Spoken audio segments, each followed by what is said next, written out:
E o convidado de hoje é Aldemir dos Santos Ferreira, mais conhecido como Ferreira ou como Ferreirinha, meio atacante do Grêmio, a quem garanta que é o novo Luan do Grêmio. Tudo bem, Ferreira? Tudo em ordem? Como é que estão as coisas por aí? Fala, Nicola, beleza? Tudo certo, graças a Você Deus. está onde? Você está na sua cidade? Estou na minha cidade natal, Dourados, Mato Grosso do Sul. Tá. Você está, como todo mundo teve férias, te deram férias, como é que você foi parar na tua casa? Você foi liberado pelo clube? Exatamente, né? Assim que o clube informou a gente da parada, eu vim para casa, né? Ficar junto com a família, que é importante nesse momento. Tá. Por que a entrevista com o Ferreira é tão importante? Porque, apesar de ter sido revelado no Grêmio, o Ferreira hoje está em litígio com o clube, ele foi à justiça, está tentando a rescisão do contrato. Ferreira, queria que você explicasse por que você decidiu ir à justiça contra o Grêmio. Me conta essa história, por favor. Primeiramente, Nicola, tudo que foi falado aí tem muita mentira, né? Meu desejo nunca foi sair do Grêmio, ao contrário, era o meu sonho. Sou muito grato ao Grêmio, tudo fez por mim, tudo que eu passei pelo clube. A decisão foi as coisas que aconteceram, né? Conforme as coisas foram acontecendo, o clube decidiu me afastar, já por uma pressão para mim assinar o contrato, e acho que eu não vi outra saída, porque tinha me afastado, eu não estava podendo jogar nem na transição. Depois que foi para a justiça que o clube decidiu botar eu para jogar, mas mesmo assim não teve jogo por conta dessa parada, né? Mas não era meu desejo, nunca foi minha vontade, porque é um clube que eu me identifico muito. Todo clube já há quase 6 anos, é um clube que sempre me ajudou. E também eu botei o clube da justiça por... Como é que posso dizer? Não teria como botar os diretores, né? Com vontade que os diretores ali que conversavam uma coisa comigo, no contrato botavam outra, porque o clube mesmo não tem culpa, eu não culpo o clube, nem o professor Renato. O professor Renato, desde o início, foi a favor da minha renovação, ele sempre conversou comigo, me ajudou, inclusive ligou para o meu pai para conversar, para entender o nosso lado. Então, eu não tenho reclamação nenhuma com o Grêmio em si. Porque tem que botar o Grêmio na justiça, porque as pessoas representam ao clube, né? Mas o professor Renato sempre me ajudou. Quero aproveitar o momento e agradecer ele aqui também, porque é um cara que era a favor de eu dar minha renovação. Então, enquanto é isso, não tem nada a reclamar. Ele te ligou depois que você foi afastado? Se ligou? O que ele conversou com você? Como é que foi o papo? Então, ele não chegou a me ligar porque a gente teve bastante conversa, eu conversei muito, ele me deu muitos conselhos. Quando ele conversou com meu pai também, ele falou que entendia o lado do meu pai, porque era pai, né? E ele também é pai. Ele tentou, de todas as formas, o Renato tentou ajudar, mas era uma coisa. A direção conversava uma coisa com ele, comigo conversava outra, e no contrato botava uma coisa totalmente diferente. Então, por isso que eu volto a dizer, não culpo o Grêmio. Infelizmente, teve que botar o Grêmio na justiça, mas se pudesse, botaria alguns diretores ali que na sua frente falam uma coisa e no contrato bota outra. Para a gente te explicar direitinho, para quem talvez nem tenha acompanhado toda a história. Você tem contrato com o Grêmio por mais um ano, é isso, Ferreira? Exatamente. Tá. Só que você tinha um contrato ainda de atleta que tinha subido da base, tinha sido emprestado ano passado, se destacou, e aí o Grêmio entendeu que precisava renovar teu contrato. E aí o negócio começou a pegar quando você fez uma pedida salarial e o Grêmio te ofereceu outra bem menor. Foi isso? Não é totalmente assim, né?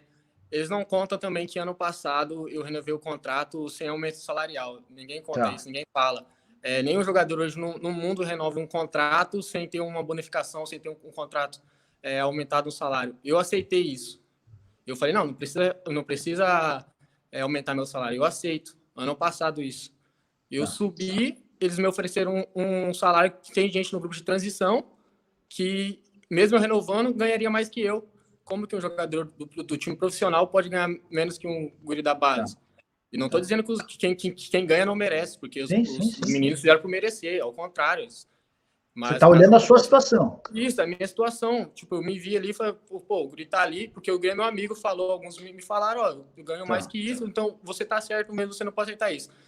Mas a questão não foi nem o salário, a questão é que em 2014, quando eu assinei meu primeiro contrato, a escolinha de onde eu vi que é conveniada ao Grêmio, ela recebeu 20% do meu percentual e o Grêmio ficou com 80%. Ou seja, a gente brigou para ter pelo menos alguma porcentagem e o Grêmio não queria ceder nenhuma porcentagem. Se eu fosse vendido, a escolinha ganhava 20%, o Grêmio ganhava 80% e eu chupava dedo. Algo assim.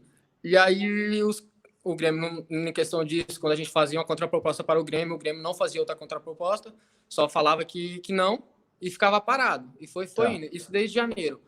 Quando veio, o Grêmio chegou em mim e falou, ou você renova ou você tá fora da lista do Libertadores. De um dia para o outro, não tem como decidir isso. Não tem como, infelizmente. Não tem como você decidir sua vida em 24 horas. Eu tenho que pensar na minha família, eu tenho que pensar, pô, na minha carreira. E aí me deixaram contra a parede e decidiram me afastar.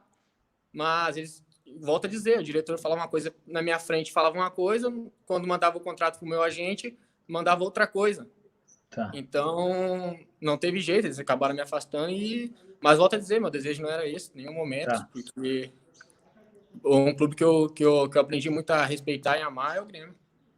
Ferreira, vamos tentar falar em valores. Hoje você ganha 20 mil, o que eu escutei é que você teria pedido 100 mil e o que o Grêmio tinha te oferecido só 30 mil, com aumentos progressivos a cada ano. É mais ou menos por aí? Exatamente. O Grêmio, desde janeiro, a primeira oferta que eles fizeram, eles ofereceram 30 mil e passou umas 4 reuniões e o valor não subia, mas a questão não era nem o salário, Nicola, vou dizer, as questões eram os gastos ali do contrato, questão de percentual, questão de luva, o clube não queria me pagar a luva, e sendo que todo jogador que renova o contrato ali, que vem da base profissional, ganhou luva. Eles acham que nós, jogadores, não conversamos, e sendo que eu ali, minha situação acontecendo, e outro jogador falava, pô, eu li ali que você não vai receber uma luva, mas eu renovei semana passada e ganhei tanto de luva. Caramba. E eu ganho isso, então eu tô aqui na base e ganho mais que você. O que eu e meu agente entendeu? As pessoas que estavam ali não confiavam no meu futebol, mesmo eu provando. Eles queriam me comparar que eu queria ganhar igual os outros jogadores, mas não, eu queria ganhar o que eu achava que merecia. Mas não questão de salário, questão de percentual, questão dessas coisas. E aí, eles, desculpa, Nicola, mas as coisas que eles falam na imprensa não é exatamente o que está acontecendo. É lógico que eles vão defender eles, nunca vai defender o atleta. Quando você vai à justiça, você alega o que na sua ação, na sua liminar, no seu pedido de liminar? Então, Nicola, foi coagido, né? Foi uma pressão que eles fizeram, igual eu volto a dizer, falaram ó, de um dia para o outro. Eu acho que era numa terça-feira, eles tinham que enviar a lista da Libertadores na quarta. Aí eles falaram, ou você renova, ou você tá fora da lista da Libertadores. E não tem como você decidir sua vida em menos de 24 horas. Não tinha como eu falar, eu renovo. Sendo que tinha as coisas que eu não estava de acordo. Ferreira, eu estava conversando com o seu empresário, o Pablo, e ele estava contando que você tinha uma lesão no pé, né? E que estava te causando problemas, e que ele pagou todo um tratamento, que esse tratamento chegou a custar 100 mil reais. Conta essa história, o Grêmio não ofereceu tratamento, foi ele quem bancou, e você está curado em relação a isso? Né, foi mais ou menos isso, mas quando eu voltei, eu fui de empréstimo pro Aimoré, eu cheguei lesionado. Eu tava treinando na férias, né? Se lesionei. E aí eu não consegui me recuperar no Aimoré pela estrutura e tudo. Daí o meu agente, ele decidiu conversar com os médicos particulares, tudo. E eu acabei fazendo a cirurgia, fascite plantar. E aí acabou que tava acabando já o empréstimo e tal. A gente decidiu voltar pro Grêmio e continuar tratando. Quando eu voltei, a direção ali queria me emprestar novamente. Eles queriam me emprestar. Tiveram umas 3 reuniões comigo, falando, não, você tem que ir, você tem que ir, você tem que ir, você tem que ir, vai ser bom, não sei o quê. E meu agente e eu decidimos ficar, terminar o tratamento no Grêmio. Depois, se o Grêmio não quisesse mais, eu ia embora, caçar meu rumo. Tinha algumas propostas até na época, não era aquela que o Grêmio estava oferecendo, a gente não era a favor. Mas aí começou o Campeonato Brasileiro, e eu estava recuperado e consegui fazer um campeonato bom, a gente chegou na final, acabei sendo artilheiro. E aí foi que eu comecei a receber oportunidade profissional e tudo mais. Mas não é que o Grêmio tenha se recusado, é que eu não estava no Grêmio, entendeu? E quando eu voltei, o Grêmio deu todo o suporte, como sempre fez. Ferreira, você ainda acha que dá para você jogar no Grêmio, cara? Ainda há uma possibilidade de volta atrás? Como é que você imagina o teu futuro? Então, ô Nicola, quando tudo isso aconteceu, eu realmente tinha assim, recebido algumas propostas, mas desde a minha primeira reunião com a direção, eu nunca falei assim, eu quero sair. Nunca disse mesmo, porque o meu desejo sempre foi ficar e jogar pelo Grêmio. Agora a situação tá difícil por tudo que aconteceu e o Grêmio também não procurou meu agente nessa parada que tá tendo a quarentena aí. A conversa tá tudo parada. Você tem bronca de alguém específico dentro do Grêmio, Ferreira? Tem alguém que não tem se comportado legal com você? Não, acho que todos me trataram bem, mas fica só isso mesmo, que eles me falam, a direção ali, alguns da direção falam uma coisa na minha frente, na frente do Renato também, no papel botava outra. De quem que você já teve proposta? Eu prefiro deixar isso pro meu agente, Nicola. Sinceramente, Tá. porque não vou ficar expondo os clubes aqui. Eu tenho que perguntar, mas você não precisa Sim, responder, tá certo, tá certo. Tá. tá. E para quem não te conhece, para quem não conhece seu futebol, como é que você se descreve, meu? Eu sou um atacante rápido, bastante habilidoso, se destaco bastante na finalização e no contra um. Tá. Você tem quem como ídolo? Eu me espelho muito no próprio Cebolinha, que é a mesma posição que eu no Grêmio, que é um cara que eu conheci, ele é um cara fantástico, uma pessoa, um ser humano incrível, e bastante também no Cristiano Ronaldo. Tá.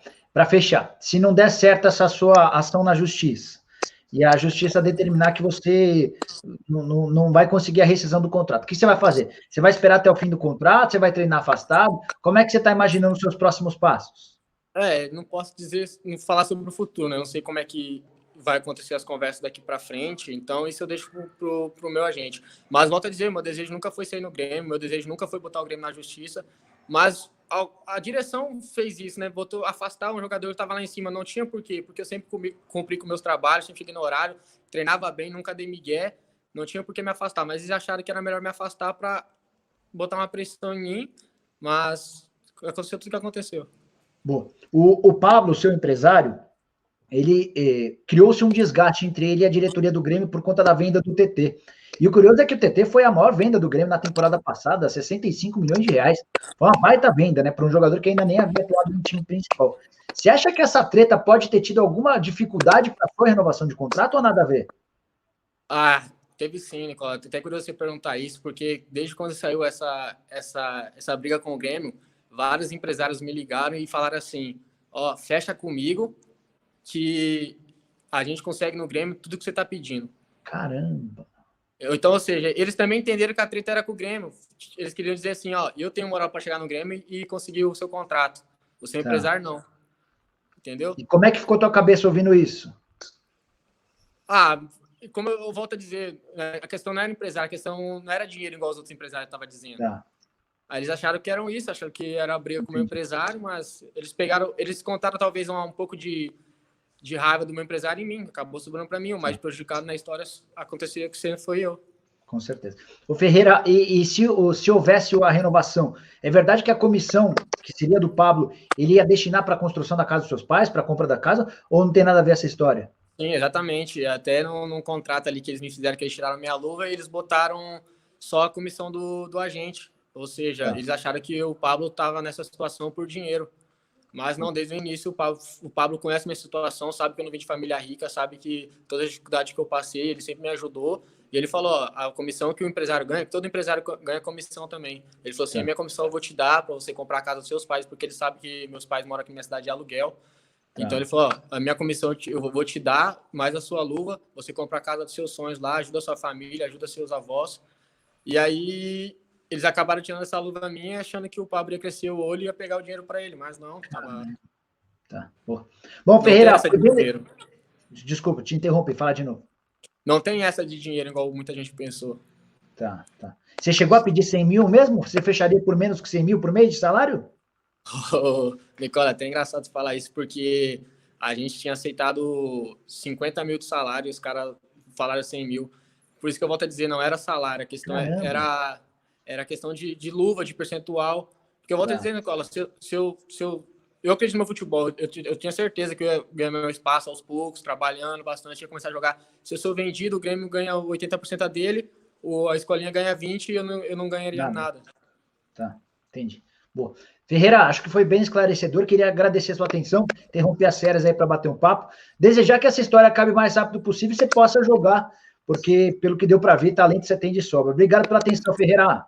Valeu, Nicola, um prazer estar falando contigo aí, beleza? Abraço. Abraço.